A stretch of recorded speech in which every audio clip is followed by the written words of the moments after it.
What's up, guys? Your man Al is here with Undead Unluck Episode 2 review. At first we see Fuuko is determined to find a way to prevent Andy from taking her virginity. She shares an uncomfortable story about kissing her grandfather with Andy. Fuuko mentions that if she doesn't find someone or a situation likable, the unluck he would receive wouldn't be enough to kill him. Andy suggests they visit one of his bases, explaining that he has such safe houses worldwide to deal with individuals like the ones they encountered earlier.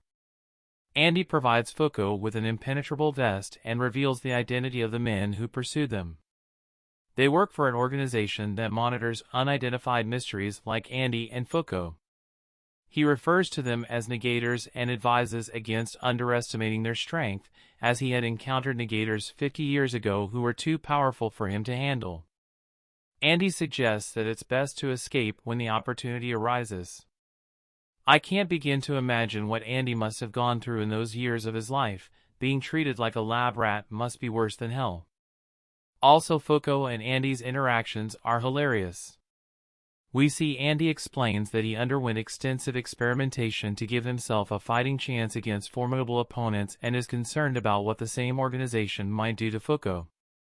They decide to drive away without a specific destination, aiming to get as far as possible from potential danger. Their journey is interrupted when members of the Union, who Andy mentions attacked him 50 years ago, suddenly appear through warping to confront him. Andy faces difficulties in battling the robot Union member, and Fuuko notices that the blue-haired negator is somehow affecting Andy's limbs. However, Andy clarifies that he's not in control of his own body movements. He describes the blue-haired individual and the robot as external targeting restrainer-type negators, ETRTNs. The blue-haired person informs Fuuko that running away is futile. Her capture priority levels have risen significantly due to the meteorite incident, making them a target for more negators from the Union, even if they escape this encounter. So it seems I was wrong in my last video. Apparently people with superpowers are called negators and the negators that aren't registered are called UMAs. Then we see Fuuko inquire about why neither the robot nor his partner is being pursued if they possess formidable negator abilities. Shin advises his partner not to withhold information and explains that there are 10 members of the Union who are immune to being pursued. However, in return for this immunity, they are obligated to carry out missions for the organization, and new members must successfully pass certain tests to gain entry.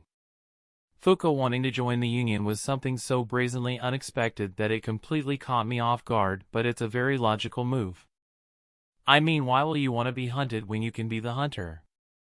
Next we see that the robot informs Fuuko that there are no vacancies for her and Andy in the Union since all the positions are already filled. Andy, however, believes Fuuko's plan is a clever one and intends to eliminate Shin and the robot to open up slots for them. Fuuko touches Andy and moves to a safe distance, expecting a significant stroke of bad luck. Regrettably, this stroke isn't enough to overcome the robot and Shin. Andy decides to retreat and employ hit-and-run tactics while analyzing their negator abilities in hopes of gaining an advantage. He successfully uses his regenerative powers and a special attack called Parts Bullet to defeat the robot, known as Void. In a final attempt to win, Andy confronts Shin, but the battle proves to be challenging. Fuuko attempts to touch Shin, but he skillfully evades her. Andy scolds Fuuko for getting involved. Acknowledging their defeat, Andy suggests that Fuuko take Void's place in the Union. Left with no other options, Fuuko surprises both Andy and Shin by suggesting they engage in intimate activities to facilitate her entry into the Union. It seems Fuuko doesn't fully understand her power or what can trigger it to the fullest. Also, the way Andy uses his regeneration power is too unique, and I haven't seen anything like this in any form of fiction before. At the end we see that despite not having strong romantic feelings for Andy, Fuuko is reluctant to abandon someone who's willing to go to such lengths for her. Shin, on the other hand, offers a solution to their predicament. He suggests that Andy and Fuuko kill one of the Union members, and in return, he'll speak favorably on their behalf. Shin provides information about a negator who will soon be searching for an UMA at Lake Baikal. After Shin leaves, Andy makes it clear he would never engage in intimate activities with someone who resorts to such tactics, and he asks Fuuko not to repeat such actions. Andy then shares his plan for dealing with the negator that Shin informed them about.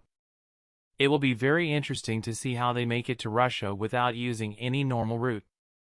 Also, Fuuko and Andy having such a bond in just one day is really fascinating.